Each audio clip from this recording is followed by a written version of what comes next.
जन मन की बात। जन मन की बात। जन मन की बात। जन मन की बात। अब सिर्फ शासकों की नहीं, आम जन के मन की बात। शोषण और अन्याय के खिलाफ जनता की आवाज। मेहनत कश आवाम के हक और अधिकारों की बात।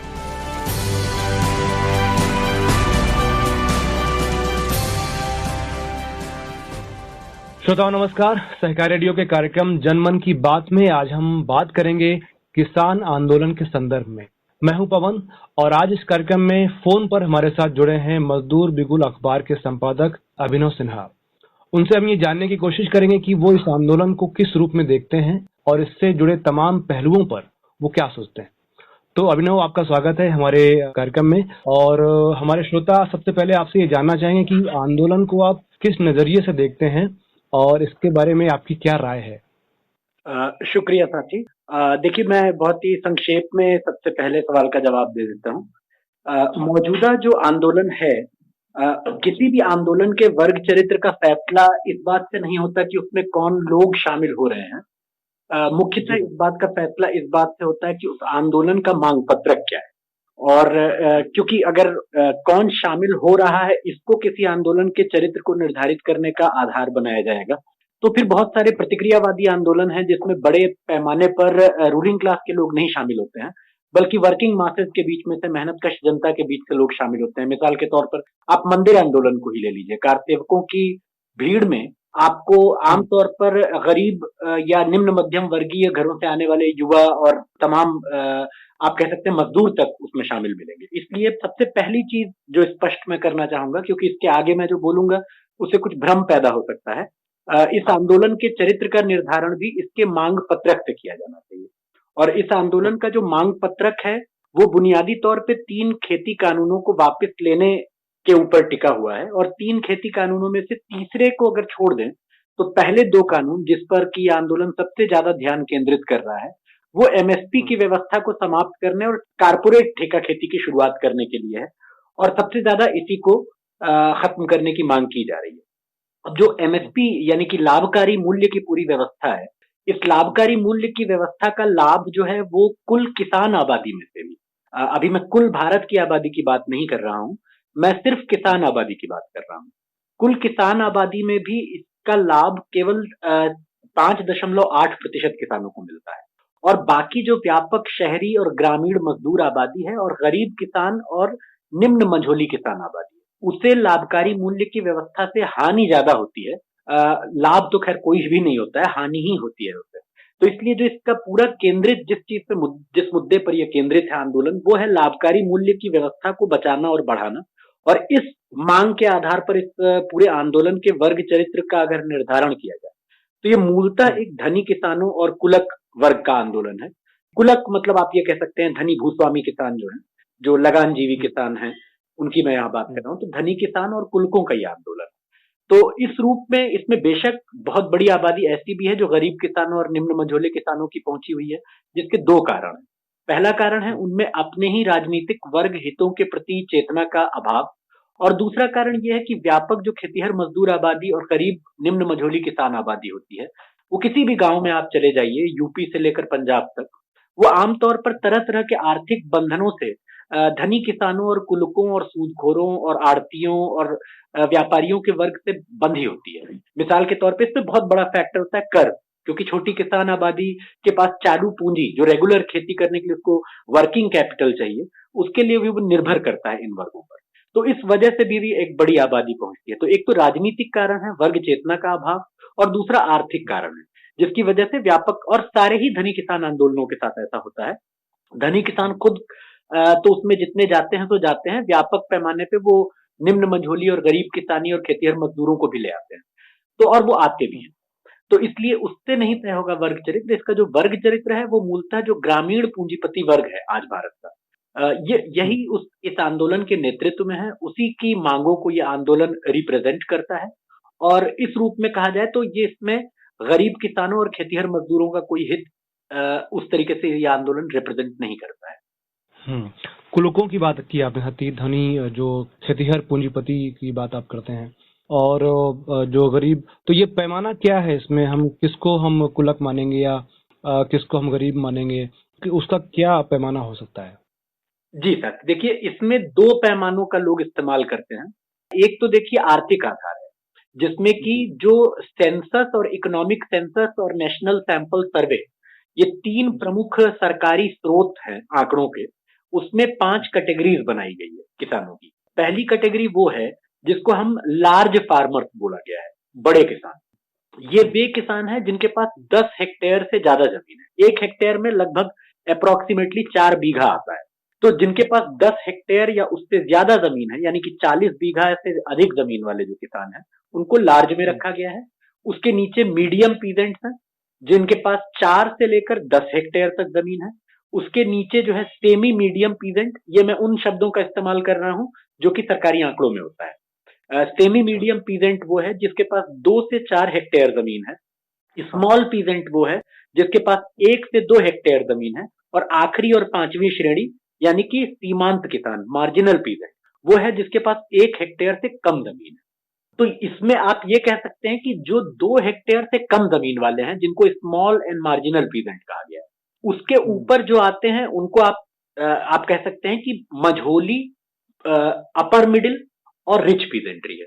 मैं जानता हूं कि इस आंकड़े में एक प्रॉब्लम यह है कि केवल जोत के आकार से किसानों की आर्थिक स्थिति का मूल्यांकन नहीं किया जा सकता, क्योंकि मिसाल के तौर पे जहां पर खेती, उपजाऊ जमीन काफी है, सिंचाई की उचित व्यवस्था है और मशीनीकरण खेती का काफी हुआ है, वहां 3-4 हेक्टेयर वाला किसान भी मिडिल पेजेंट्री में आ जाता है।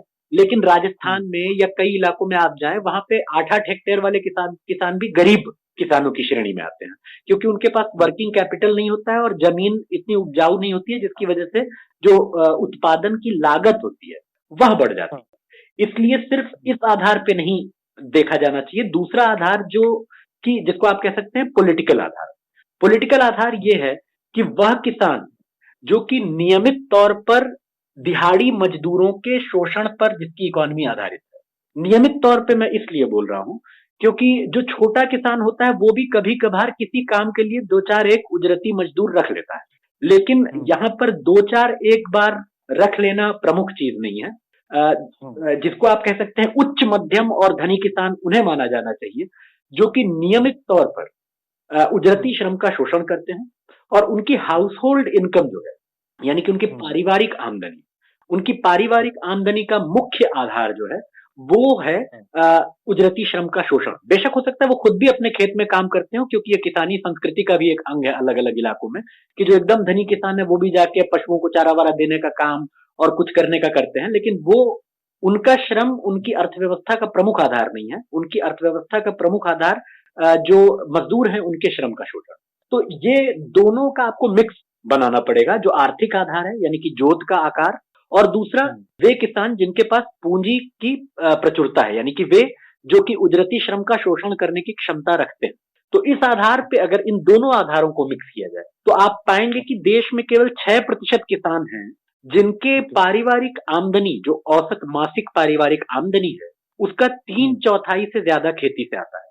केवल 6% किसान। ये नेशनल एवरेज है, अलग अलग राज्यों में निश्चित तौर पे फर्क है। पंजाब में ये आंकड़ा थोड़ा ज्यादा है, ये करीबन 12-14% के आसपास पड़ता है। हरियाणा में 8-10% के आसपास पड़ता है। लेकिन कई राज्य ऐसे हैं जहां 2-3% किसान ही है, जैसे बिहार में केवल 3% किसान ऐसे हैं जिनके पारिवारिक आय का 50% से ज्यादा खेती से आता हो। बाकी वो उजरती श्रम से यानी वेज लेबर से, किसी और के खेत पे काम करके या किसी गांव के उद्योग में काम करके या पास के किसी शहर में प्रवासी मजदूर के तौर पे काम करके। और अगर आप देखें कि पूरे देश में कितने प्रतिशत ऐसे किसान हैं जिनकी अर्थव्यवस्था का प्रमुख आधार उजरती श्रम, वेज लेबर, यानी कि किन्हीं और मालिक के यहाँ खेती करना, चाहे वो खेती का मालिक हो या उद्योग का मालिक हो, किसी और के यहाँ मजदूरी करके जिनका घर चलता है, उनकी संख्या अगर आप आकलन करें तो 86% है, 86%, जिनके पास 1.25 हेक्टेयर से कम जमीन है। तो अगर आप देखें कि लाभकारी मूल्य की बात, जो एमएसपी की बात की जाती है, एपीएमसी मंडी की बात, वो जो है लागू ही नहीं होती है इन पे, क्योंकि कुल पहुंच ही एपीएमसी मंडियों तक और एमएसपी तक एक बहुत ही छोटी आबादी की होती है। मुश्किल से वो 6% बनती है शांता कुमार कमेटी जो 2016 की थी उसके अनुसार, और उसके पहले बहुत सारे आकलन अलग अलग लोगों ने किए हैं, कुछ ईपीडब्ल्यू में प्रकाशित हुए हैं, कुछ अलग अलग जर्नल्स में प्रकाशित हुए हैं। कोई भी आंकड़ा 8 से 9% से ज्यादा नहीं है। मैक्सिमम जो बेनिफिशियरी है, लाभ प्राप्त करते हैं, वो इसी परसेंटेज के आसपास बैठते हैं। तो फिर जो धनी किसान और कुलक की, इसलिए जहां तक परिभाषा की बात है, तो इन दोनों आर्थिक और राजनीतिक पैमानों को मिला के बात की जाए तो बड़ी जोत के वे किसान जिनके पास पूंजी की प्रचुरता है और वो नियमित तौर पर उजरती श्रम का शोषण करते हैं, और ये उजरती श्रम का शोषण ही उनकी अर्थव्यवस्था और पारिवारिक आमदनी, हाउस होल्ड इनकम का प्रमुख आधार है। ऐसे किसान भारत में मुश्किल से 5 से 6% हैं, इससे ज्यादा नहीं, जिनका 50% से ज्यादा जो है वो उजरती श्रम का शोषण करने चाहता है। इसके अलावा बाकी नीचे जो जितने भी हैं, उनको आप पाएंगे कि वो मुख्य तौर पे उनके आमदनी का आधार जो है वो है उजरती श्रम स्वयं करना, यानी कि वो दूसरों के खेतों पे या दूसरों के उद्योगों में काम करते हैं और उससे आता है। तो इसी आधार को, इस राजनीतिक आर्थिक आधार दोनों को मिक्स करके ही एक यार्डस्टिक या पैमाना बनाया जा सकता है, जिसके आधार पे आप धनी किसान और कुलक कौन है इसका फैसला कर सकते हैं।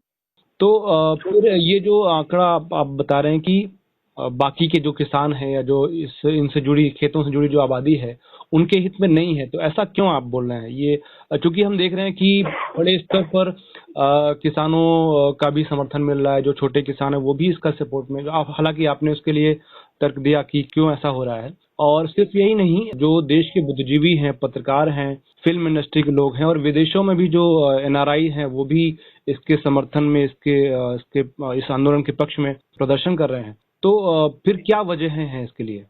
देखिए, जो अलग अलग कॉर्नर से इसके लिए सपोर्ट आ रहा है, उसमें का स्पेक्ट्रम बहुत वाइड है। उसमें सिद्धू मूसेवाला और दिलजीत दोसांझ जैसे जो सड़क छाप गायक हैं, उनसे लेकर कनाडा, टोरंटो, ब्रैम्पटन के जो एनआरआईज हैं, उन तक इनको समर्थन प्राप्त हो रहा है। मीडिया भी इन्हें कवरेज दे रहा है। इसकी देखिए वजह यह है कि जैसा कि लेनिन ने कहा था, क्लास क्लास को पहचानता है। अभी इसी वक्त 5,000 से ज्यादा नर्सेज की स्ट्राइक हुई एम्स में, उसको मीडिया ने कहीं कवर नहीं किया। इसी समय देश के कई हिस्सों में अलग अलग जगह एक आईफोन की फैक्ट्री में मजदूरों ने जबरदस्त मिलिटेंट आंदोलन किया, उसको कोई कवरेज नहीं मिला। लेकिन अन्नदाता इनको बोला जा रहा है, इनको कवरेज दी जा रही है। भाई, अन्नदाता तो उन्हें बोला जाना चाहिए जो डायरेक्टली प्रोडक्शन करते हैं सीधे तौर पे। और अन्नदाता अगर बड़े धनी किसान और कुलक और फार्मर हैं, तो फिर बाटा जूता दाता है, टाटा स्टील दाता है, अंबानी गैस दाता है, और so on and so fourth. इस तरह की बहुत लंबी सूची बन सकती है। उनके मजदूर, ये तो वही लॉजिक है जिसके आधार पर मोदी ने अंबानी और टाटा को वेल्थ क्रिएटर बोला था। वेल्थ क्रिएटर वो तो नहीं है, उनके कारखानों में काम करने वाले मजदूर हैं। उसी प्रकार धनी किसान भी वेल्थ क्रिएटर नहीं है और ना ही अन्नदाता है। अन्नदाता खेतीहर मजदूर और गरीब किसान। तो अब उनको क्यों समर्थन ये खुद खेतीहर मजदूरों और गरीब किसानों का एक हिस्सा इसलिए दे रहा है, उसके देखिए मैं 2 कारण बताऊंगा, 3 कारण बताऊंगा। पहला कारण तो यह है कि मोदी सरकार के खिलाफ एक जबरदस्त नफरत जनता में है, गरीब तबकों में। और कोई भी ऐसा आंदोलन जो कि इस समय सत्ता के खिलाफ खड़ा हो, बेशक वो शासक वर्गों के 2 धड़ों के बीच के अंतर्विरोधी क्यों ना हो, लेकिन कहीं भी मोदी सरकार के खिलाफ कोई आवाज उठती दिखती है या कोई आंदोलन खड़ा होता दिखता है, तो लोगों का एक स्पॉन्टेनियस समर्थन उसकी तरफ जाता है। पहली वजह तो ये है। दूसरी वजह ये है कि एक राजनीतिक चेतना की कमी भी है। देखिए, किसान वह सामाजिक समुदाय है, क्योंकि किसान कोई एक वर्ग नहीं होता है। जब भी कोई पूछे किसान वर्ग, तो हम पूछेंगे कौन सा किसान, धनी किसान, मंझोला किसान, छोटा किसान, सीमांत किसान, आप किस किसान की बात कर रहे हैं। लेकिन पूरे किसान समुदाय में जो एक बात साझा है, वो ये है कि ये मालिकाने के सबसे पुराने आदिमतम रूप से जुड़ा हुआ है, जमीन का मालिकाना। और जमीन के मालिकाने के साथ जुड़े होने के साथ साथ एक जो दूसरा फैक्टर जुड़ता है गरीब किसानों और छोटे किसानों के पूरे उत्पादन पद्धति में, कि वो एक छोटे पैमाने की उत्पादन पद्धति होती है, जो कि गरीब किसान और सीमांत किसान का भी जो मस्तिष्क का राजनीतिक क्षितिज होता है, जो पॉलिटिकल होराइजन होता है उसके माइंड का, वो बहुत व्यापक कभी नहीं कर पाता है। जैसे एक मजदूर एक कारखाने में काम करता है, या साल भर में वो माइग्रेंट मजदूर है इनफॉर्मल सेक्टर का, तो कई कारखानों में काम करता है, बड़े बड़े समूहों में काम करता है, बड़े पैमाने के उत्पादन पे काम करता है, बड़ी बड़ी असेंबली लाइन पे काम करता है, कई कई मालिकों के मातहत काम करता है, और लगातार मोबाइल रहता है, जिसके लिए आजकल एक शब्द चला है, फुटलूज लेबर। तो उसको एक बड़े पैमाने की उत्पादन पद्धति में काम करते हुए उसके भीतर एक वर्ग चेतना पैदा होती है। वो अपने जैसे तमाम सैकड़ों लोगों के साथ कोऑपरेशन में काम करता है। यह वर्ग चेतना शोषित और उत्पीड़ित होने के बावजूद गरीब किसान और छोटे किसान में नहीं पैदा हो पाती है, क्योंकि वो बहुत बड़े पैमाने की उत्पादन पद्धति में काम ही नहीं करता है। अब जैसे मिसाल के तौर पे बिहार का एग्जाम्पल ले लीजिए, वहां पे औसत लैंड होल्डिंग साइज जो है वो 0.4 हेक्टेयर है। अब 0.4 हेक्टेयर में क्या होता है कि आमतौर पे किसान अपने पारिवारिक श्रम से काम करता है, बाकी उसके घर का एक लड़का जो है वो पटना में या कलकत्ता में या क्या बोलते हैं भिलाई में या दिल्ली में या अहमदाबाद सूरत में जाके काम करता है और वहां से पैसा भेजता है। लेकिन इसके अतिरिक्त वहां पर जो किसान काम कर रहा है वो किसी बड़े पैमाने के उत्पादन के व्यवस्था में नहीं काम करता है, जिसकी वजह से वो जो एक सामूहिक वर्ग भावना होती है और इसी आधार पे जो वर्ग चेतना विकसित होती है उसका अभाव होता है। इसके बारे में बहुत लोगों ने लिखा है, लेनिन से लेकर मार्क्स ने, और अब किसी को मार्क्सवादियों से परहेज है तो मार्क ब्लॉक की बात की जा सकती है जो एनाल्स स्कूल के हिस्टोरियन थे, कि किसानों का जो वर्ग दृष्टि होती है वो विकसित क्यों नहीं हो पाती है, राजनीतिक वर्ग दृष्टि क्यों नहीं विकसित हो पाती है। उसकी वजह यह है, तो इस राजनीतिक चेतना के अभाव के कारण आपने बिल्कुल सही चिन्हित किया कि गरीब किसानों की भी एक आबादी इस आंदोलन में शामिल है और वो सारे ही धनी किसानों के आंदोलन में शामिल है।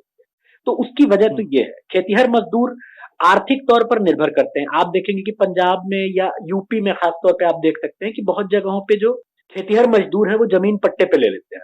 वो भी एक प्रकार की ठेका खेती होती है, जो उनको किराए पे देते हैं जमीन, वही उन्हें बताते हैं कि क्या उगाओ, कितना उगाओ, और उसका प्राइस पहले से फिक्स कर देते हैं, जो अब कारपोरेट कंपनियों को करने की छूट दूसरा कानून जो है, दूसरा खेती कानून, वो देने वाला है। लेकिन वास्तव में देखा जाए तो ठेका खेती तो चली रही थी। ठेका खेती कोई नई चीज थोड़ी है। अभी तक ठेका खेती में ठेकेदार का काम धनी किसान, कुलक और आड़ती और सूदखोर कर रहे थे, अब कारपोरेट कंपनियां करेंगी। तो खेतीहर मजदूर जो होते हैं वो कर्ज की वजह से और अन्य कई वजहों से वो आर्थिक बंधनों में बंधे होते हैं, और इस वजह से वो, अगर धनी किसानों का आंदोलन होता है तो उसमें एक आप यूं कह सकते हैं कि शिरकत करने के लिए ढांचागत आर्थिक तौर पे मजबूर भी होती है एक आबादी, तो वो करती है, वो उसके पीछे पीछे जाती है। तो खेतीहर मजदूरों और गरीब किसानों की वजह तो ये है।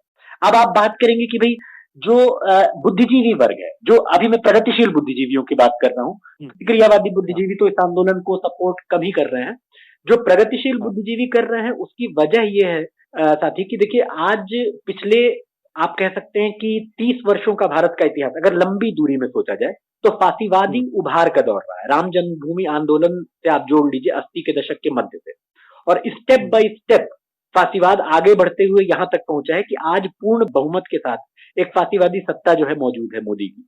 अब इस पूरे दौर में प्रगतिशील बुद्धिजीवी वर्ग के बीच में एक पश्चिमती और सेंस ऑफ डिफीट, जिसको आप कह सकते हैं, एक किस्म का बहुत ही गहरा निराशा और पराजय बोध, ये इतना गहरा बैठा हुआ है कि किसी भी आंदोलन या सड़क पे किसी भी भीड़ को देखकर एक किस्म का छद्म आशावाद उनमें पैदा हो जाता है। हम लोग को तो यहाँ तक सुनने को मिलता है कि आपने भी शायद देखा होगा, मुझे लगता है सोशल मीडिया पे, कि कई लोग इसको इस आधार पे कुछ व्याख्यायित करने की कोशिश कर रहे हैं कि भारत किसी बड़े सामाजिक आर्थिक परिवर्तन की तरफ जा रहा है। कई लोग इसको फासीवाद की पराजय बता रहे हैं, कई लोग इसको बता रहे हैं कि मोदी सरकार को पहली बार झुकना पड़ा है। नहीं, गलत है। मोदी सरकार पहले भी धनी किसानों के सामने झुक चुकी है। 2015 में लैंड एक्विजिशन एक्ट उसे वापस लेना पड़ा।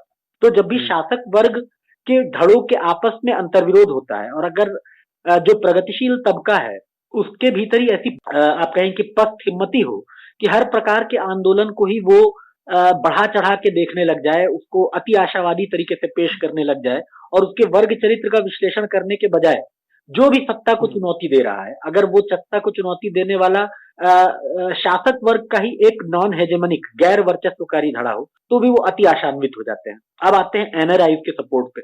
जो सबसे ज्यादा सपोर्ट एनआरआई का मिला है वो आप देखेंगे, जो एनआरआई कम्युनिटी ब्रैम्पटन, टोरंटो वगैरह के आसपास कनाडा में है, उससे सबसे ज्यादा मिला है, और अन्य जगहों पर भी एक एनआरआई कम्युनिटी है जिसको ये सहयोग मिला है। अब अगर आप पता करें ये लोग कौन है, तो इनमें से बहुत बड़ी एक आबादी है जो उन जट धनी किसानों की है जिनके घर से लोग माइग्रेट करके गए। मैं खुद भी गया हूँ, टोरंटो में कुछ समय रुका हूँ, और ऐसे बहुत सारे साथियों से वहां मुलाकात हुई जो पीछे घर उनका काफी ठीक ठाक है और उनके पास अच्छी खासी जोत की किसानी है। कनाडा में जाके वो मजदूरी कर रहे हैं, ये बात सही है, लेकिन कनाडा में मजदूरी का जो दर है वो इतनी ज्यादा है कि उस पैसे को जब वो रेमिट करते हैं, मतलब कमा के भेजते हैं घर वापस, तो अच्छा खासा वो मतलब राशि बन जाती है घर पे आके। तो वहां पे उनकी स्थिति वो कनाडा के मजदूर वर्ग के हिस्से हैं, लेकिन यहाँ पर उनकी स्थिति वही है। तो एक दोहरा वर्ग जीवन जी रहे हैं, और इस वजह से इस फार्मर्स मूवमेंट को एनआरआई के बीच में सपोर्ट मिला है। जहां तक दुनिया के प्रगतिशील तबकों का सवाल है तो उनके लिए वही बात लागू होती है जो कि भारत के प्रगतिशील तबकों पर भी लागू होती है। पूरी दुनिया में ही दक्षिणपंथ हावी है, मजदूर आंदोलन बैकफुट पे है, प्रगतिशील आंदोलन बैकफुट पे है, रेवोल्यूशनरी स्टूडेंट्स मूवमेंट बैकफुट पे है। और इस वजह से कोई भी आंदोलन हो तो उसको सेलिब्रेट करने की, अनक्रिटिकली अनालोचनात्मक तरीके से उसका जश्न मनाने की एक प्रवृत्ति, ये एक छद्म आशावाद ये पैदा होता है। और मुझे लगता है ये बहुत खतरनाक है। ठीक वैसा ही होगा जैसा ओडब्ल्यूएस के साथ हुआ था, ऑक्यूपाई वॉल स्ट्रीट जब अमेरिका में हुआ था, तो उस वक्त भी पूरी दुनिया में, और वो बेसिकली एक पेटी बुर्जुआ मूवमेंट था, उसको लेकर बहुत आशावाद पैदा हो गया था। लोग बोल रहे थे कि revolution is round the corner, की बस अब क्रांति बस मोड़ पर ही है, बस होने ही वाली है। और जब वो खत्म हुआ समझौतों में और बिखर गया, डिसिपेट कर गया, तो उसके बाद जिस निराशा में यही प्रगतिशील तबका जाता है वो पहले से भी ज्यादा गहरी निराशा होती है। तो छद्म आशावाद हमेशा पहले से ज्यादा गहरी निराशा की तरफ जाता है। तो इसके अलग अलग वर्गीय कारण है, और अगर हम वर्गीय दृष्टि से इसको देखेंगे तभी समझ पाएंगे कि इस आंदोलन को अलग अलग कॉर्नर से ऐसा समर्थन क्यों मिला है। यही समर्थन मारुति के वर्कर्स को क्यों नहीं मिला? तब कोई सिद्धू मूसेवाला और दिलजीत दोसांझ और जैजी बी क्यों नहीं समर्थन में आया था? तब बॉलीवुड की सेलिब्रिटीज क्यों नहीं समर्थन में आई थी? तब क्यों नहीं हुआ था? ये सोचने की बात है, क्योंकि मारुति का आंदोलन इससे कम जरूरी आंदोलन तो नहीं था भाई।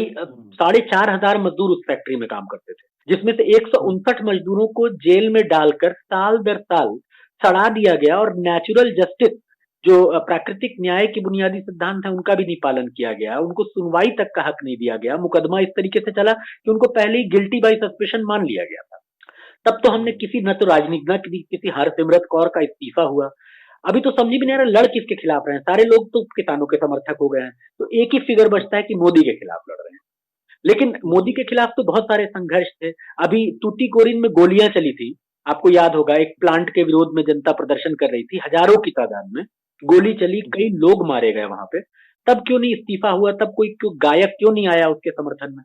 तब क्यों नहीं बॉलीवुड खड़ा हो गया? तो ये देखिए क्लास का मसला है।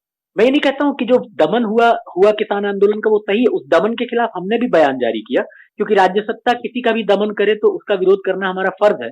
क्योंकि एक एक्सेप्ट इन वन केस, उस अपवाद पे मैं अंत में एक लाइन बस बोल दूंगा, राज्य सत्ता किसी का भी दमन करे हमें विरोध करना चाहिए, क्योंकि राज्य सत्ता किसी का दमन करते हैं और आप उसका समर्थन करते हैं या चुप रहते, तो आप राज्य सत्ता के दमन करने और हिंसा करने के अधिकार का इन जनरल उसको लेजिटिमेट करते हैं, उसको वैधीकरण प्रदान करते हैं। और इसलिए राज्य सत्ता किसी का भी दमन करे तो उसका विरोध करना चाहिए, सिवाय एक के, अगर कोई गैर फांसीवादी बुर्जुआ राज्य सत्ता फांसीवादियों को जेल में डालती है और उनका दमन करती है तो हमें समर्थन करना चाहिए। जैसे कि ग्रीस में अभी एक गैर फांसीवादी बुर्जुआ सत्ता ने वहां की जो फांसीवादी पार्टी गोल्डन डॉन थी उसके बहुत सारे लोग को जेल में डाल दिया, मुकदमे चलाए, तो हम लोग उसका विरोध करने कभी नहीं जाएंगे। कोई कहता है कि फांसीवादियों के जनवादी अधिकार का समर्थन करो, तो हम लोग इसको मजाकिया बात मानते हैं। जी। तो साथ ही और हमने प्रगतिशीलों की बात की, एनआरआईज की बात की। इस पूरे आंदोलन में लगभग 32 किसान संगठन है, और जिनमें कुछ वामपंथी संगठन भी हैं, जो किसानों के संगठन है, जो वामपंथी पार्टियों से जुड़े हुए हैं। और जो भी उसके जो समिति बनी है बातचीत, जो सरकार के साथ समिति बात करती है, उसमें भी कुछ लोग हैं जो वामपंथी पृष्ठभूमि से आते हैं। तो वो फिर इस आंदोलन को, चूंकि आप भी एक वामपंथी विचार वाले अखबार के संपादक हैं, उनके बारे में आप क्या कहना चाहेंगे? देखिए, एक हमारी आलोचना लंबे समय से रही है दो सवालों पर। पहला सवाल एक व्यापक सवाल है कि भारतीय समाज को हम समझते कैसे। इस पर वामपंथी आंदोलन के भीतर ही क्रांतिकारी, मैं संसदीय वामपंथियों की बात नहीं कर रहा, क्रांतिकारी कम्युनिस्ट आंदोलन में भी एक मतभेद रहा है। कुछ लोग का ये मानना रहा है कि भारत एक अर्ध सामंती अर्ध औपनिवेशिक समाज है, और अर्ध सामंती अर्ध औपनिवेशिक समाज होने के नाते जो धनी किसान हैं वो हमारे वर्ग मित्र बनते हैं, क्योंकि अभी दुश्मन जो है सामंतवाद और साम्राज्यवाद, और सामंतवाद और साम्राज्यवाद समूची किसान आबादी और समूची मजदूर आबादी और समूची जो कौमी बुर्जुआजी है, राष्ट्रीय पूंजीपति वर्ग है, उसको दबाता है। इसलिए सबसे पहले एक 4 वर्गों का मोर्चा बनेगा, जिसमें मजदूर वर्ग, समूचा किसान वर्ग, राष्ट्रीय पूंजीपति वर्ग और मध्यम वर्ग, ये शामिल होकर सामंतवाद और साम्राज्यवाद के खिलाफ एक जनवादी क्रांति करेंगे। जो ये मानते हैं उनके लिए स्थिति थोड़ा आसानी वाली बन जाती है, क्योंकि वो धनी किसानों को उनकी थ्योरी ही ये है कि भारत में धनी किसान को सत्ता हासिल नहीं है, और भारत में धनी किसान एक शोषित वर्ग है और उसको हमें क्रांति का मित्र बनाना है। लेकिन उनके सामने भी एक समस्या है, वो समस्या ये है कि वो कहते हैं कि लैंड रिफॉर्म्स होने चाहिए, फ्यूडल लॉर्ड्स से जमीनें छीनी जानी चाहिए, जो सामंती जागीरदार हैं उनसे जमीनें छीनी जानी चाहिए, और जो जमीन को जोते बोए वो जमीन का मालिक होए, ये नारा उठाया जाना चाहिए। तो अब वो सामंती भूस्वामी तो उनको कहीं मिलता नहीं है, क्योंकि सामंती भूस्वामी अब रहा नहीं। तो जब उनको मन करता है तो धनी किसानों को सामंती भूस्वामी बोल देते हैं, और जब उन्हें मन करता है तब उन्हें वो प्रगतिशील धनी किसान बोल देते हैं। उनके सामने दिक्कत ये है कि अगर जो जमीन को जोते बोए का नारा उन्हें बुलंद करना है, तो उन्हें खेतीहर मजदूरों के लिए लैंड रिफॉर्म्स करना चाहिए। ये जो बड़े 10-10 हेक्टेयर वाले किसान हैं, इनसे जमीन बिना किसी कॉम्पेंसेशन के जब्त करके खेतीहर मजदूरों में डिस्ट्रीब्यूशन की मांग उठानी चाहिए। लेकिन दिक्कत यह है कि पंजाब में जितने भी कम्युनिस्ट संगठन हैं, उनका काम इन्हीं धनी किसानों के बीच में है, सारा फंड उनका इनके बीच से आता है। उनका प्रोग्राम ये है कि ये हमारे मित्र वर्ग हैं, बस वो ये नहीं समझ पाते हैं कि किसके खिलाफ मित्र वर्ग है, क्योंकि सामंती भूस्वामी तो मिल नहीं पाता है, और बड़े किसानों को इन्होंने खुद ही अपने मित्र वर्ग के तौर पे माना है। तो उनके लिए भी एक आत्मघाती समस्या है, और एक अंतर्विरोधी, एक पैराडॉक्सिकल सिचुएशन है, कैच 22 सिचुएशन जिसको अंग्रेजी में कहा जाता है, कि क्या करें क्या ना करें। लेकिन सबसे ज्यादा शर्मनाक सिचुएशन उन लोग की है जो कि मानते हैं कि भारत एक पूंजीवादी देश है, और यहाँ पे धनी किसान और कुलकों को अब सत्ता में वो जूनियर पार्टनर बन चुके हैं। सीनियर पार्टनर निश्चित तौर पे बड़े पूंजीपति वर्ग है, जो अंबानी अडानी, जो बिग बुर्जुआजी जिसको बोलते हैं वो है, लेकिन इनको भी सत्ता में हिस्सेदारी प्राप्त है। और टिकैत से लेकर, अजीत सिंह से लेकर, बादल से लेकर तमाम इस तरह के जो रीजनल नेता हैं, ये सारे के सारे वास्तव में धनी किसानों की लॉबी का ही प्रतिनिधित्व करते हैं। तो इनको सत्ता में हिस्सेदारी मिल चुकी है, और ये मित्र वर्ग नहीं हो सकते। अब वो कैसे इसका समर्थन करें धनी किसानों के एमएसपी की मांग का? तो उन्होंने एक नायाब तरीका निकाला है। वो तरीका ये है कि वो ये कहते हैं कि हाँ, एमएसपी की मांग गरीबों को नुकसान तो पहुंचाती है, गलत हो रहा है। अब कई प्रकार के वो तर्क देते हैं, मैं आपको लाइन से बताता हूँ। पहला तर्क है कि ये फासीवाद विरोधी आंदोलन है, और फासीवाद के खिलाफ हमको इसके साथ टैक्टिकल मोर्चा बनाना चाहिए। हमारा कहना यह है कि इस आंदोलन का कोई फासीवाद विरोधी चरित्र नहीं है, और कोई इस तरह का इसका सामान्य रूप से प्रगतिशील जनवादी चरित्र नहीं है। इसका एग्जाम्पल अभी दिख गया जब इन वामपंथी यूनियनों में से एक, जिसका नाम बीकेयू एकता उग्राहा है, उसने किसान आंदोलन के दौरान ही राजनीतिक बंदियों को रिहा करने की मांग उठाई, जिसमें शर्जील इमाम से लेकर उमर खालिद से लेकर गौतम नौलखा, सुधा भारद्वाज, वरवर राव, ये सारे के सारे लोग थे, वर्नोन गोंजाल्वेस।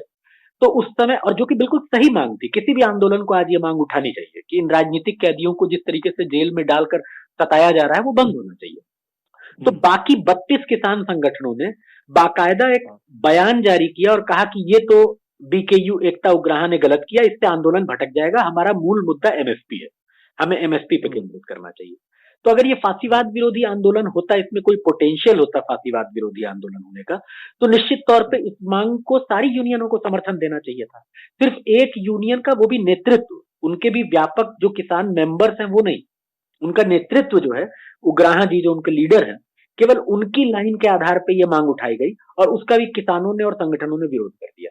तो ये फासीवाद विरोधी पोटेंशियल का जो दावा किया जाता है और कहा जाता है कि हालांकि है तो ये धनी किसानों का आंदोलन और एमएसपी की मांग का समर्थन नहीं करना चाहिए, लेकिन तात्कालिक तौर पे, रणकौशलात्मक तौर पे, टैक्टिकली इसके साथ हमें फासीवाद विरोधी मोर्चा बनाना चाहिए। ये लॉजिक बकवास है, क्योंकि इस आंदोलन का आमतौर पर कोई फासीवाद विरोधी चरित्र नहीं है। अभी मोदी सरकार अगर कानून में एमएसपी का क्लॉज जोड़ने या चौथा कानून एमएसपी पे बनाने को तैयार हो जाए, तो ये आंदोलन तुरंत बिखर जाएगा, क्योंकि किसानों की इससे ज्यादा मांग नहीं है। अभी क्या हो रहा है कि मोदी सरकार सिर्फ इतने के लिए तैयार है कि वो अलग से रिटर्न एश्योरेंस देना चाह रही है। उसका तर्क यह है कि पहले भी एमएसपी का कोई कानून नहीं था, अब भी एमएसपी का कोई कानून नहीं हो सकता है। और किसान संगठन इस बात पे अड़े हुए हैं कि आप इसको लीगल ऑब्लिगेशन बनाइए, चाहे कोई निजी खरीदार हो या सरकारी खरीद हो, एमएसपी से नीचे नहीं होनी चाहिए, मिनिमम सपोर्ट प्राइस या उससे ऊपर होनी चाहिए। इसका आप कानून बना दीजिए, क्योंकि जब कानून बन जाएगा तो एमएसपी से नीचे खरीद करना दंडनीय अपराध हो जाएगा। तो इसलिए यही मेन मांग है, और ये मोदी सरकार मान नहीं रही है। अब दूसरा कारण देखिए, समाजवादी क्रांति वाले क्या देते हैं कि एमएसपी का फायदा तो गरीबों को नहीं मिलता है, लेकिन एमएसपी खत्म हो जाएगा तो सरकार खाद्यान्न खरीदना बंद कर देगी, और सरकार ने खाद्यान्न खरीदना बंद कर दिया तो सार्वजनिक वितरण प्रणाली जितनी बची खुची है वो भी समाप्त हो जाएगी। ये भी बकवास बात है।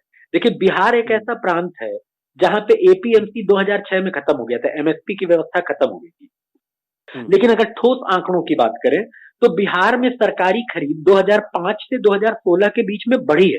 मैं आपको एग्जैक्ट डेटा भी अभी देता हूं, एक सेकंड में। वो बढ़ी है, और इसके साथ साथ वहां पर जो नुकसान हुआ इसकी वजह से, एमएसपी की व्यवस्था खत्म होने की वजह से, वो केवल और केवल जो है धनी किसानों को हुआ है। मैं आपको बिहार के आंकड़ों से बस बताऊंगा। बिहार में 2004 से 2014 के बीच गेहूं की सरकारी खरीद 0.7% से बढ़कर 11.28% हो गई। जबकि इसी दौर में पंजाब में, जहां पे एमएसपी और एपीएमसी की व्यवस्था सुचारू रूप से चलती है, गेहूं की खरीद 66.79% से घटकर 63.84% पर आ गई। और हरियाणा में, वहां पर भी एमएसपी की व्यवस्था सुचारू है, वहां पर गेहूं की खरीद 62.58% से घटकर 58.38% पे आ गई।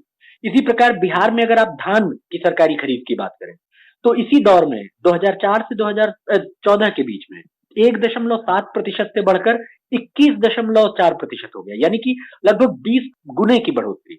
जबकि पंजाब में ये घट के 82.7% से 76.1% पे आ गया। स्पष्ट है कि एमएसपी खत्म होने से सरकारी खरीद और पीडीएस का कोई कारणात्मक संबंध नहीं है। ये बात अलग है कि सरकार अपनी अलग अलग मंशाओं की वजह से सरकारी खरीद और पीडीएस को भी खत्म कर रही है और एमएसपी को भी खत्म कर रही है। इसलिए अगर आपको पीडीएस के हक, सार्वजनिक खाद्य वितरण के हक के लिए लड़ना है, तो आपको मजदूर और गरीब किसान के वर्ग हितों के अनुसार अलग आंदोलन खड़ा करना पड़ेगा। एमएसपी ज्यादा होने की वजह से पीडीएस कमजोर पड़ता है। उसकी वजह आप इस तरीके से देख सकते हैं कि एक ऐसा देश जहां पे 1/3 से ज्यादा आबादी फूड इनसिक्योरिटी में, खाद्य असुरक्षा में जीती है, वहां पे कई हजार टन अनाज कुछ ही सालों के भीतर सड़ जाता है, उसको इथेनॉल बनाने के लिए दे दिया जाता है, उसको शराब कंपनियों को बेच दिया जाता है। तो ये अगर आप देखें तो आप पाएंगे कि क्यों नहीं सरकार उसका वितरण करती है, क्योंकि पीडीएस पे उसका वितरण करने का मतलब होगा सरकार को उसके लिए सब्सिडाइज करना पड़ेगा, जिसके लिए उसको टैक्सेस बढ़ाने पड़ेंगे, और सरकार वो कर भी रही है। तो किसानों को 50% प्रॉफिट रेट देने के लिए, एग्रीकल्चरल सब्सिडी का बड़ा हिस्सा एमएसपी पे खर्च करने के लिए अप्रत्यक्ष कर बढ़ाकर गरीबों पे दबाव डाला जाता है। और दूसरी तरफ पीडीएस नीचे जाता है। पीडीएस नीचे जाने के साथ साथ जो बाजार दर होती है खाद्यान्नों की, जो कीमत की, वो बाजार दर बढ़ती है, जिसकी वजह से जो गरीब आबादी है उसको अपनी आमदनी का बड़ा हिस्सा भोजन पे खर्च करना पड़ता है, और तब भी उसके पोषण की का स्तर जो है वो लगातार नीचे जाता है। इसको बिल्कुल डेटा के साथ प्रूव किया जा सकता है, और हम लोग ने किया भी है अपने लेखन में। तो इसलिए पीडीएस, दूसरे लोग जो ये कहते हैं कि अगर एमएसपी नहीं बचा तो पीडीएस नहीं बचेगा, यानी कि अगर लाभकारी मूल्य नहीं बचा तो सार्वजनिक वितरण प्रणाली नहीं बचेगी, ये भी एकदम बकवास लॉजिक है। दुनिया के बहुत सारे देशों में एमएसपी जैसा कोई सिस्टम नहीं है, लेकिन सरकार खरीद करती है बहुत सारे कारणों से, क्योंकि उसको अपने जो सैन्य बल होते हैं, पुलिस होती है, सेना होती है, पैरामिलिट्री फोर्सेस होते हैं, ब्यूरोक्रेसी होती है, उन सब के लिए भी खरीदना पड़ता है, जो कि उसके लिए अनिवार्य है। और इसके साथ उसको टारगेटेड, यानी कि लक्षित पीडीएस पूरी दुनिया में लगभग सभी देशों में लागू होता है कि वल्नरेबल सेक्शंस को, कि अब कितना उसमें भ्रष्टाचार होता है और वो कितना कमजोर है, अभी इसमें मैं नहीं जा रहा हूं, लेकिन पीडीएस का अपने आप में एमएसपी से कोई कॉजल रिलेशन, कारणात्मक संबंध नहीं है, ये सभी जानते हैं। लेकिन जानबूझ के, अब चूंकि उन्हें धनी किसानों के आंदोलन में पूंछ में कंघी करनी है, तो कोई ना कोई तर्क बना रहे हैं समाजवादी क्रांति वाले। ये दोनों ही तर्क तथ्यों के आधार पर खारिज किए जा सकते हैं। तो आपने जो सवाल पूछा था उसके मूल, उस पे लौटते हुए आखिरी वाक्य जो मैं कहूंगा कि जो कम्युनिस्ट आंदोलन है उसमें भी किसान प्रश्न पे कोई एक कार्यदिशा, एक सोच या एक लाइन नहीं है, उसमें मतभेद है, बहसें मौजूद है।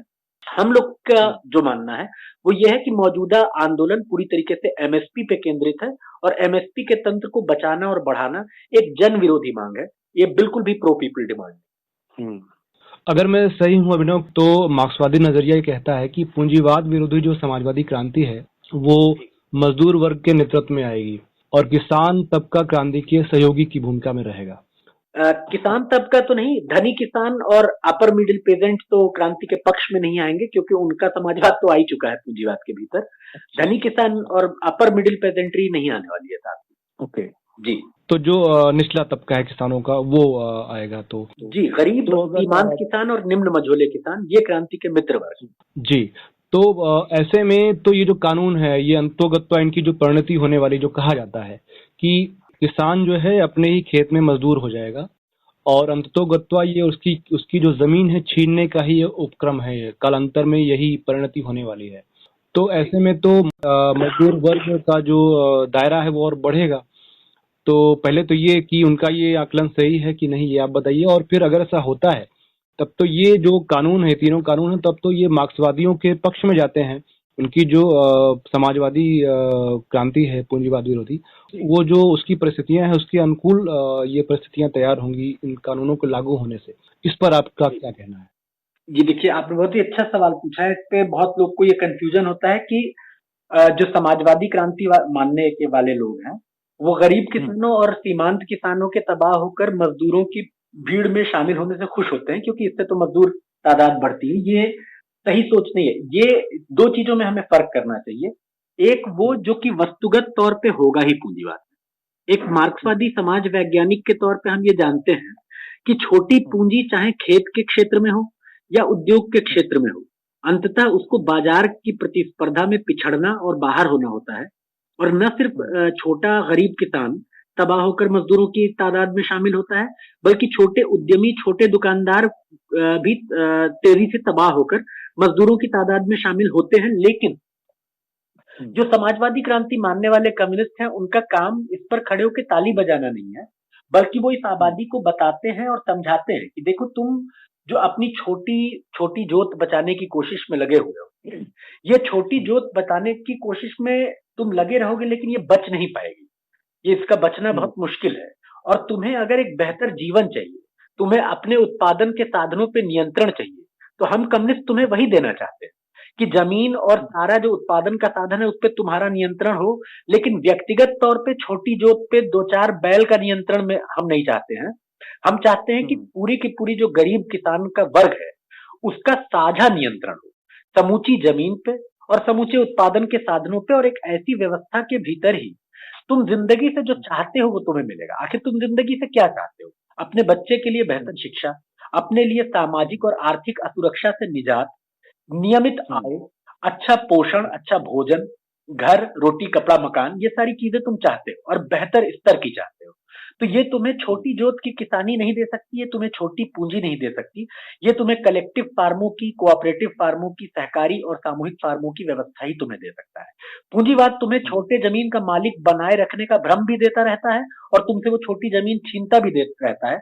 और जब तक तुम छोटे से जमीन के मालिक बने भी रहते हो, तो जिसको कहते हैं कि खेती, छोटी खेती पीती है, एक कहावत चलती है किसानों में कि छोटी किसानी खेती कुछ देती नहीं है, बस लेती ही लेती है।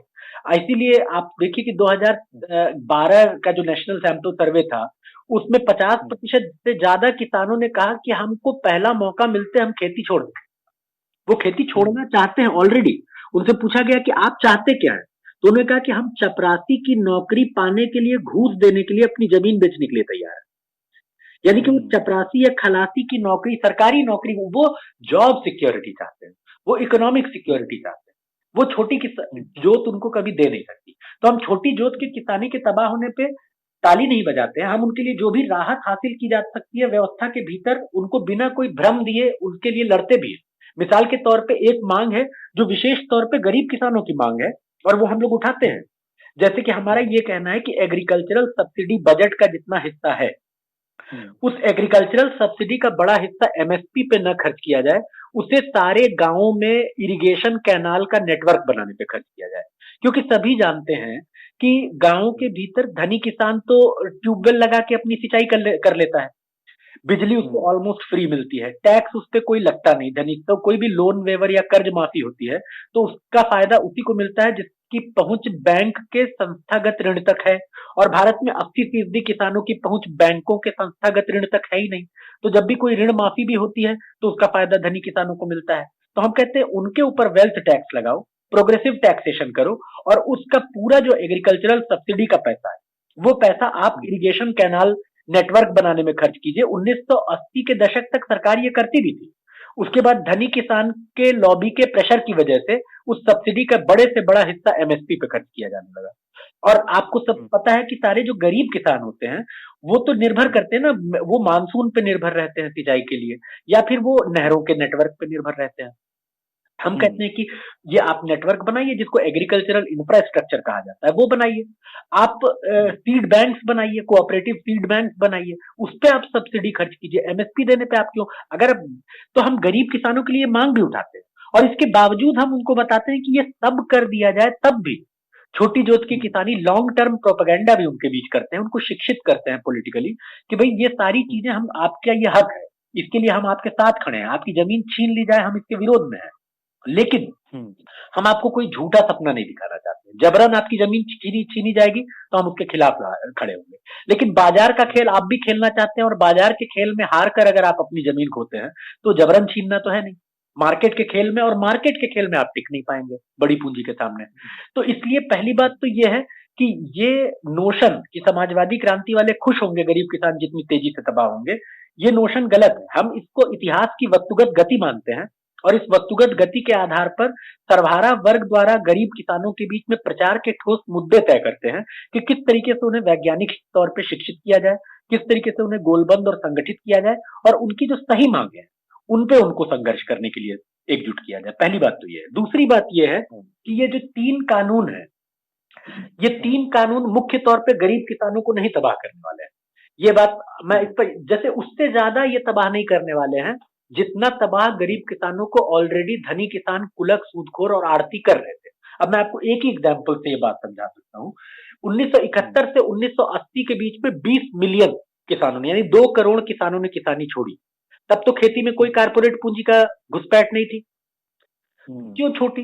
उसी तरीके से 2001 से 2020 तक लगभग 1 करोड़ 90 लाख किसान खेती छोड़ चुके हैं, वो अपनी जमीनों से हाथ धो चुके हैं। तो अभी तो ये कानून अब आया है ना, तो इसके लिए कौन जिम्मेदार है? अब देखिए आंकड़ों की मैं आपको बात बताऊं, अगर इन जो सर्वे बताता है वो कॉजेज ऑफ डिपेजेंटाइजेशन यानी कि विकिसानीकरण मतलब किसानों द्वारा जमीन खोया जाना। किसानों द्वारा जमीन खोए जाने का प्रमुख कारण जो रिपोर्टेड रीजन है, रिपोर्टेड कॉज है, वो है डेट का बर्डन, कर्ज का बर्डन। और ये जो किसानों ने जमीन खोई है, ये धनी किसानों इसमें बहुत ही कम है, मिनिस्क्यूल परसेंटेज है धनी किसानों का।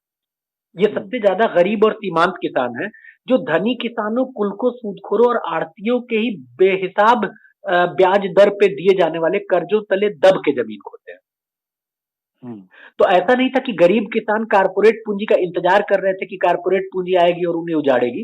गरीब किसान हरित क्रांति के बाद से ही बहुत तेज रफ्तार से उजड़ रहे हैं भारत में, और पिछले 10 साल में पहली बार ऐसा हुआ है 2011 के सेंसस में जो डेटा आया कि गांव में खेतीहर मजदूरों की आबादी किसानों से ज्यादा हो गई, यानी कि कुल एग्रेरियन पॉपुलेशन में अब किसान माइनॉरिटी है और खेतीहर मजदूर मेजॉरिटी है।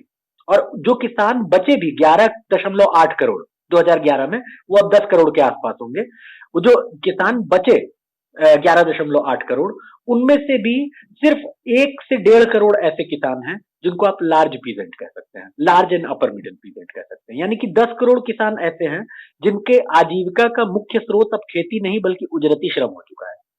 तो आप ये पूरी लड़ाई खुद समझ लीजिए कितने लोग को रिप्रेजेंट करती है। तो ये कानून निश्चित तौर पर, अब इसका एक एग्जाम्पल आखिरी यहीं पर मैं इस मुद्दे पे अपनी बात खत्म करूंगा। बिहार में एमएसपी की व्यवस्था 2006 में खत्म हो गई। बिहार में पिछले ये एमएसपी की व्यवस्था खत्म होने के बाद जो धनी किसान है उनके जोत के आकार में कमी आई। उनके जोत के आकार में उनके जोत का औसत आकार 20 हेक्टेयर से घट के 14 हेक्टेयर रह गया, जो धनी किसान है बिहार के भीतर। लेकिन जो गरीब और सीमांत किसान हैं उनके जोतों का औसत आकार अभी भी वही बना हुआ है। जो सीमांत किसान है उनके लिए 0.25 हेक्टेयर और जो गरीब किसान है उनके लिए 1.25 हेक्टेयर। यानी कि एमएसपी खत्म होने से नुकसान किसे हुआ? धनी किसान और कुलकों को नुकसान हुआ है। लेकिन जोतों के आकार को अगर कोई आधार माना जाए तो स्पष्ट है कि गरीब और सीमांत किसान को इससे कोई फर्क नहीं पड़ा, क्योंकि पहले भी उसको एमएसपी का फायदा नहीं मिल रहा था। आंकड़े बताते हैं कि 3% किसान बिहार में थे जिनको एमएसपी का सिस्टम जब तक था भी तब तक उसका फायदा उन्हीं 3% को मिल रहा। तो इस निश्चित तौर पर गरीब किसानों और सीमांत किसानों का उजड़ना जारी रहेगा, लेकिन इन 3 कानूनों की वजह से कोई ऐसा फर्क नहीं पड़ने वाला है।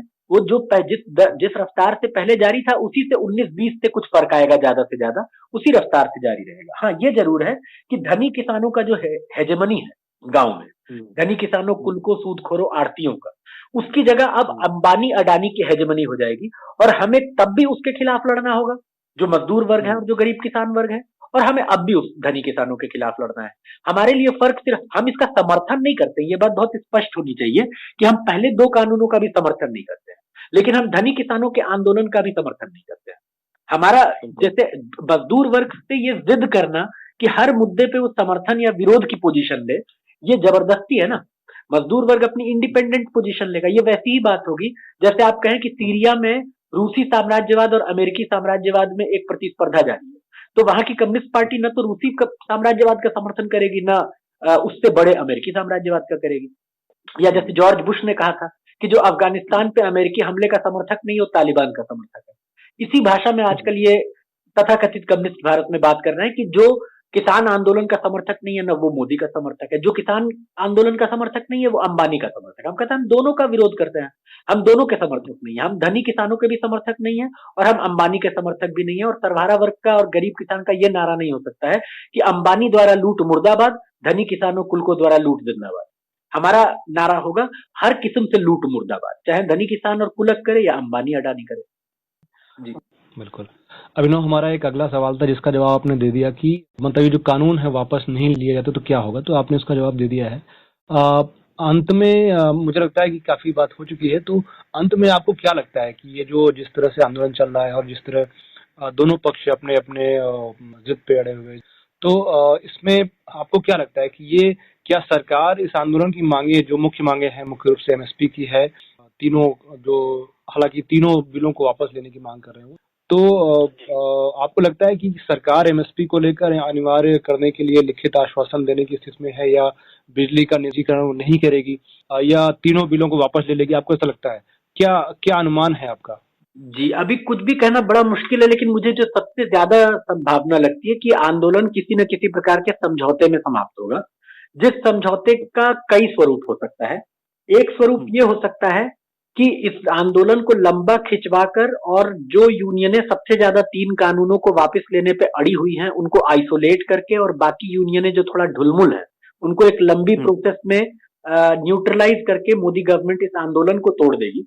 और ये मोदी गवर्नमेंट के लिए जो बेस्ट पॉसिबिलिटी है वो ये है कि उग्राहा जैसी और डकोंडा जैसी कुछ एक ज्यादा रेडिकल यूनियनें जो है, जो तीनों कानूनों को बिना शर्त वापस लेने की एकदम मांग पे अड़ी हुई हैं, उनको आइसोलेट करके अंततः इसको आंदोलन को एक लंबे प्रोसेस में थका कर डिसिपेट करा देने की योजना हो सकती है, जो कि कामयाब हो भी सकती है, नहीं भी हो सकती है। दूसरी संभावना ये है कि एक जो गवर्नमेंट के सूत्रों ने भी बताया है कि पंजाब, हरियाणा और उत्तर प्रदेश को इस लॉ से एग्जेम्प्ट किया जा सकता है, छूट दी जा सकती है। एक संभावना ये है।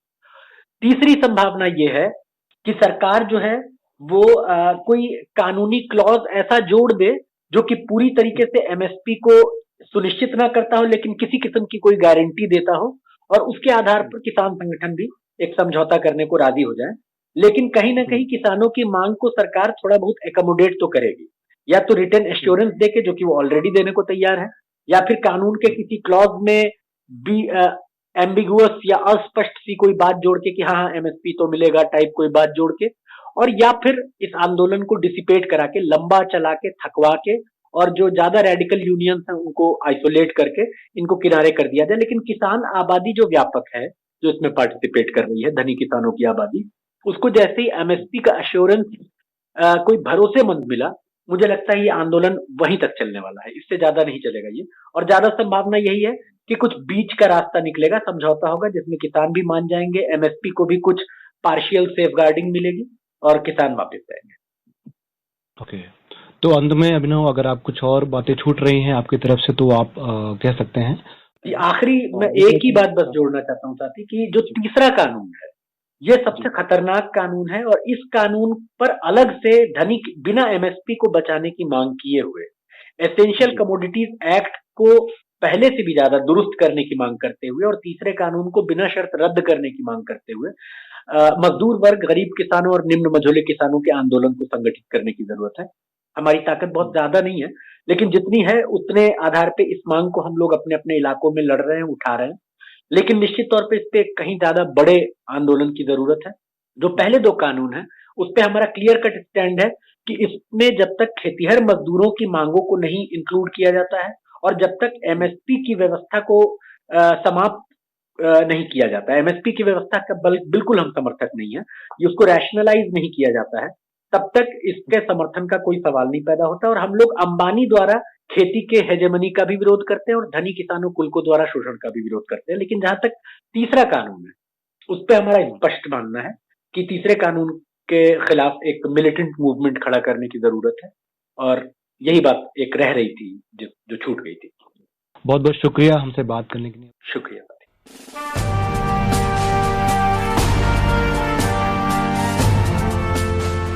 जन मन की बात। जन मन की बात। जन मन की बात। जन मन की बात। मेहनत कश आवाम के हक और अधिकारों की बात।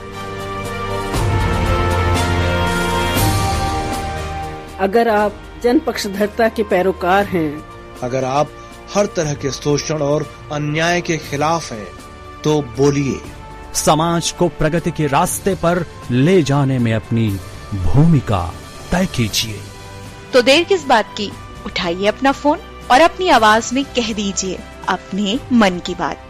आप अपनी ऑडियो रिकॉर्डिंग हमें व्हाट्सएप के माध्यम से 9617226783 पर या ईमेल के माध्यम से sahakarradio@gmail.com पर भेजें। अधिक जानकारी के लिए हमारी वेबसाइट www.sahakarradio.com पर विजिट करें। जन मन की बात।